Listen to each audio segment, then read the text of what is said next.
आप लोग पूरा 10-10 गेम जीत के आए हो, ये तो होता रहता है। दूसरा ये भाई, देश आप लोगों को देख रहा है।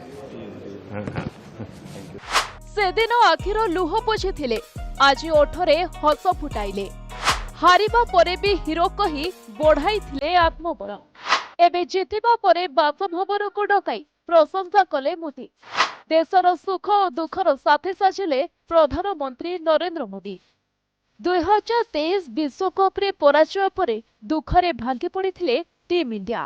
गोटे पटे ऑस्ट्रेलिया भारत टीम को परास्त करी विजयर स्वाद चाखिथिबा बेले भारत पराजय परे सब महल रे शोकर वातावरण खेली जाइथिला। कैप्टेन रोहित शर्मा ठारू आरंभ करी कोहली, केएल राहुल, जाडेजा, सामी समस्ते जेमिति एही कष्ट को सही पाइ नथिले। किंतु एही समय प्रधानमंत्री नरेंद्र मोदी हठात ड्रेसिंग रूम को जाए खेलाड़ी मनोबल बढ़ाई हारिबा परे भी तांको हिरो सजाइथिले आउ कहिथिले भरोसा रख निश्चित भारत जितिब। आउ आज ठीक सही समय आसी जाइछि जो समय मोदी हसुछंती आउ मोदी विश्वकप विजेता। आज चैंपियंस घर बाहुड़ा होइथिबा बेले स्वेदेश फेरी विश्व विजयी भारतीय टीम प्रधानमंत्री को भेटिछंती एवं एक खुशीर माहौल रे आलोचना करिछंती। सेदिन केमिति थिला आउ आज केमिति?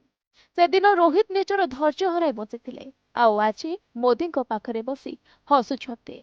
केवल रोहित नुह, हार्दिक पांड्या, विराट कोहली भली अनेक खेलाड़ी माने से समय कथा आलोचना करथिले जो समय भारत विजयी होइथिला आउ दीर्घ अनेक वर्ष परे विश्वकप ट्रॉफी भारत को आसिथिला।